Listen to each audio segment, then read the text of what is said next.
থেকে নমস্কার।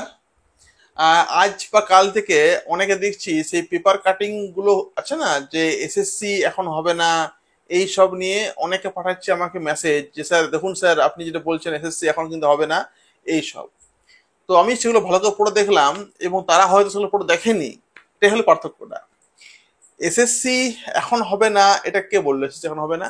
এসএসসি নিজের টাইমেই হবে। বিজ্ঞপ্তি বিজ্ঞপ্তি বার করতে এসএসসির মানে কমিশনের সময় হয়তো লাগছে। কমিশন বলছে যে 31 মে যে সময়সীমা বেঁধে দিয়েছে সুপ্রিম কোর্ট, সেই সময়ের মধ্যে আমরা বের করতে পারবো না, এটা বলছে কে? কমিশনের চেয়ারম্যান এবং বিশিষ্ট কিছু উচ্চপদস্থ কর্তারা। কিন্তু অন্যদিকে মমতা বন্দ্যোপাধ্যায় এবং শিক্ষামন্ত্রী তারা কিন্তু সঠিক সময় যাতে বার হয় তার জন্য কিন্তু বারবার তারা চাপ দিচ্ছেন কমিশনের চেয়ারম্যানকে। তাহলে আপনারাই বলুন, এসএসসি কে বলছে হবে না? এসএসসি হবে, পরীক্ষা হবে, এসএসসি পরীক্ষা হবে, কিন্তু বিজ্ঞপ্তি হয়তো 31 মের মধ্যে বার করতে পারছে না। এখন অনেক দেরি, এখন 31 মে, এখন আজ তো এই 7 তারিখ হলোই, ঠিক হয়ে যাবে। হয়তো সেটা মে থেকে জুন হবে, তো কি ক্ষতি আছে? পরীক্ষা হবে আগস্ট থেকে সেপ্টেম্বরের মধ্যে পরীক্ষা, 2 থেকে 3 মাস সময় নেবে, তারপর 31 তারিখের মধ্যে জয়েন করিয়ে দেবে। কোনো রকম কিছু চেঞ্জ হবে না।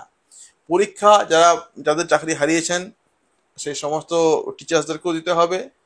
আর বারবার একটা কথা বলছে যে 16 সালের ছেলে মেয়েরাই হয়তো এক্সাম দেবে, এটা আপনারা বলছেন। তো আমি আপনাদেরকে প্রুফও দেখিয়ে দিলাম। এবার দেখা, এবারে এবারে ডিপেন্ড করছে স্টেট গভর্নমেন্টের উপরে। স্টেট গভর্নমেন্ট কি চায়?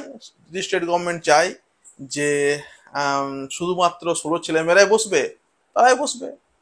কিন্তু আমি যতটুকু জানি যে নতুনদেরকে নতুনদেরকে সুযোগ দেওয়া হোক, নতুনদেরকে সুযোগ দেওয়া হোক, কারণ নতুনরা বহুদিন ধরে ওয়েট করে আছে, প্রায় 7 থেকে 8 বছর। এবং আমি এটাও জানি অনেক কিছু কিছু অ্যাডভোকেট রয়েছেন যারা বেশ অভিজ্ঞ, তারা এটাও বলছেন যে নতুনদেরকে সুযোগ না দেওয়া হয় যদি, তো তারা কিন্তু সুপ্রিম কোর্ট হাইকোর্ট তারা কিন্তু করবেন।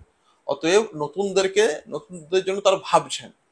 কারণ শুধুমাত্র রিক্রুটমেন্ট মানে শুধুমাত্র 16 কিন্তু ছেলে মেয়েরাই দেবে এমন কিন্তু নয়। আমি বারবার বলছি কথা একটা, এখানে কিন্তু 16 ছাড়াও নতুনদের সুযোগ দেওয়া উচিত। ডিপেন্ড করছে স্টেট গভর্নমেন্টের উপরে। আর আমি এটাই আর কি বলবো।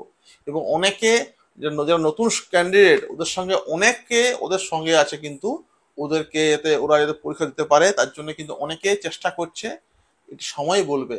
তো বিজ্ঞপ্তি বার হোক, বিজ্ঞপ্তি যখনই বার হবে তখনই কিন্তু সব জানতে আমরা পারবো। ঠিক আছে? শুধু তোমরা একটা কাজ করে যাও, শুধু তোমরা বাড়িতে পড়াশোনাটা কিন্তু করে যাও, পড়াশোনা করো, আর কোনো দিকে দেখতে হবে না।